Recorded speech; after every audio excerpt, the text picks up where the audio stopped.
वो संस्कार नहीं है। ये हम कहना चाहते हैं। हम देश की माताओं का सम्मान करते हैं। याद करिए, इन लोग वही है ना जिन्होंने सेना से उनकी शहादत का सबूत मांगा था। ये लोग वही है ना कि पहलगाम में बेटियों का धर्म पूछकर पतियों को मारा गया, उसके बारे में कोई शब्द नहीं बोले थे। बहुत बाद में देश में जब बदनामी हुई तो भागे भागे गए थे। एसआईआर पर हमने बहुत बात की है। ये जो दोनों राजकुमार घूम रहे हैं, कितना झूठ बोलेंगे। ये बात हमने पहले भी कही है कि अगर 21 लाख मरे हैं तो उनको वोटर रहना चाहिए क्या? अगर 7 लाख लोग एक से अधिक जगह वोटर हैं तो उनको वोटर लिस्ट में रहना चाहिए क्या? अगर 35 लाख लोग यहाँ नहीं पाए गए तो क्या उनको वोटर लिस्ट में रहना चाहिए क्या? यही तो चुनाव आयोग कर रहा है और उसको लेके दोनों घूम रहे हैं। और कितना झूठ बोल रहे हैं कि राशन कार्ड छीन लिया जाएगा और आपकी जमीन अडानी अंबानी को दे दी जाएगी। क्या राहुल गांधी कोई बेशर्मी की पराकाष्ठा करेंगे आप? क्या मतलब है इसका? कितना झूठ बोलेंगे आप?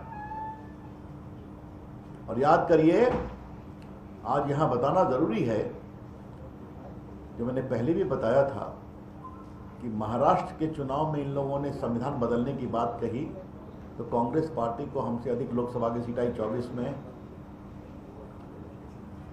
समाजवादी पार्टी को हमसे अधिक सीट आई उत्तर प्रदेश में। एक बार जनता को सच्चाई मालूम हो गई तो हरियाणा हारे, महाराष्ट्र हारे, दिल्ली हारे, अब बिहार भी हारेंगे। अब क्या क्या कह रहे हैं? 14 से ही इन लोग वोट की चोरी करके जीत रहे हैं। राहुल गांधी जी, बिहार और देश के मतदाताओं का अपमान करना बंद करिए। Please stop insulting the voters of India and Bihar. और इस बार बिहार में आपको पूरा जवाब मिलेगा। मित्रों, जहां तक मुझे मालूम है, आज जो लाठी खाए हैं तो हमारे ओबीसी से प्रदेश अध्यक्ष के बलराम मंडल जी को ईंट पत्थर से मारा गया। मुकेश पटेल जी महामंत्री ओबीसी को सिर पर ईंट से मारा गया। सुनील कुमार महतो ओबीसी को ईंट पत्थर से डंडा से मारा गया। शिवशंकर प्रसाद, अनिल शर्मा ओबीसी, बाकी मुकेश यादव, अजय कुमार, जितेंद्र सिंह, अरविंद यादव। एफआईआर फाइल हुआ है। पुलिस कार्रवाई करे, ऐसी हमारी अपेक्षा होगी। एक बात आते आते मुझे बात बताई गई कि कांग्रेस के कोई जिला अध्यक्ष, उन्होंने कहा सदाकत आश्रम तो देश का आश्रम है, इस पर हमला। हम हमला नहीं करने गए थे, हम विरोध करने गए थे। तो सदाकत आश्रम में कांग्रेस का दफ्तर है और ये कांग्रेसी कहते राजेंद्र बाबू का निवास है। राजेंद्र बाबू की कितनी चिंता की आज हम पटना के पत्रकार मित्रों को बताना चाहेंगे कि जब मैं राज्यसभा का एमपी बना तो कांग्रेस, राजेंद्र बाबू जिस छप्पड़ फूस में रहते थे उसका सुधार मैंने ही करवाया था। उन्होंने कुछ नहीं करवाया। और बाद में कुछ उद्योगपतियों ने जो पीछे उनके लिए रहने का इज्जतदार घर बनाया था उसका भी मेरे संसदीय फंड से इम्प्रूवमेंट मैंने ही किया था। तो ये है कांग्रेस पार्टी के सदाकत आश्रम। क्या राजेंद्र बाबू, क्या मौलाना मजरूल हक, किसी के लिए ठीक काम नहीं किया गया। ये क्या बोलते हैं? तो मित्रों, हम इसके बहुत ही भर्त्सना करते हैं। बिहार की जनता बहुत जवाब देगी। इस तरह के क्रूर हमले का पुलिस कार्रवाई करेगी। इस विषय को पूरे प्रदेश में बहुत गंभीरता के साथ हम रखेंगे। देखो मित्रों, सोचने की बात है। एक तरफ हमारे प्रधानमंत्री की मां का अपमान, और आज नीतीश बाबू की सरकार में देखिए कि 2,70,00,000 परिवार हैं तो हर महिला को 2 लाख और 10,000 रुपया एडवांस देने की का निर्णय किया गया है। तो सोचने की बात है। आजीविका दीदी को भी आप देखते हैं। तो एक तरफ माताओं बहनों का ये अपमान और एक तरफ प्रधानमंत्री की मां का अपमान। ये बिहार देख रहा है और इसका जबरदस्त जवाब दिया जाएगा। डॉक्टर साहब, आप भी कैसा है? 1 मिनट प्रश्न लेंगे, बाद में पहले डॉक्टर संजय जायसवाल जी का संबोधन हो जाए। मैं निवेदन करता हूँ पार्टी के वरिष्ठ नेता एवं लोकप्रिय सांसद आदरणीय डॉक्टर संजय जायसवाल जी से कि वही इस वार्ता को संबोधित करें।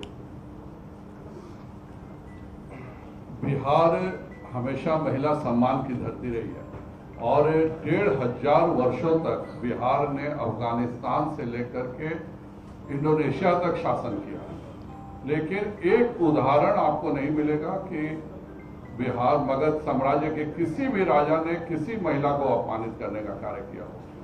आज राहुल गांधी जी और तेजस्वी यादव जी जिस भाषा में बात कर रहे हैं और उनके से सीख करके उनके द्वारा बढ़ावा देने के कारण जिस भाषा में उनके लोग बात कर रहे हैं, यह बहुत ही निंदनीय है।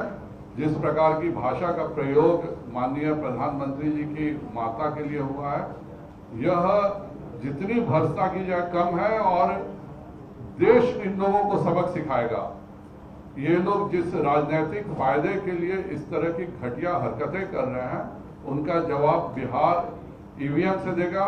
लालू के जमाने में भी उनके बुलेट का जवाब बैलेट से उनको मिल चुका है।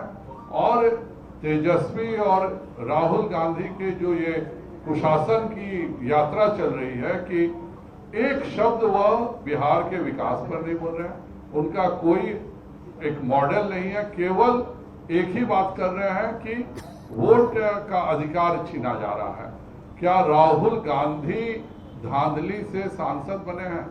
क्या तेजस्वी यादव की बहन मीशा भारती किसी वोट चोरी से सांसद बनी है?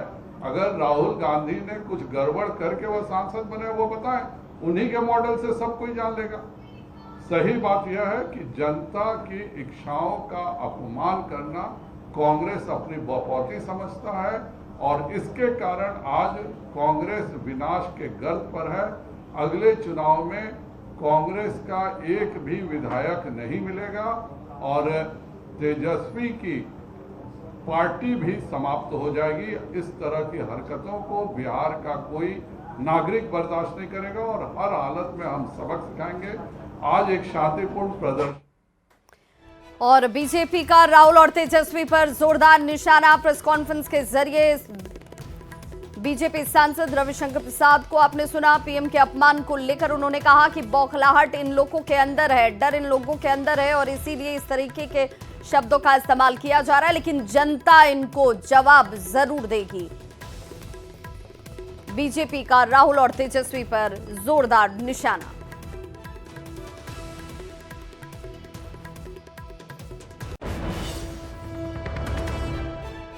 आप देख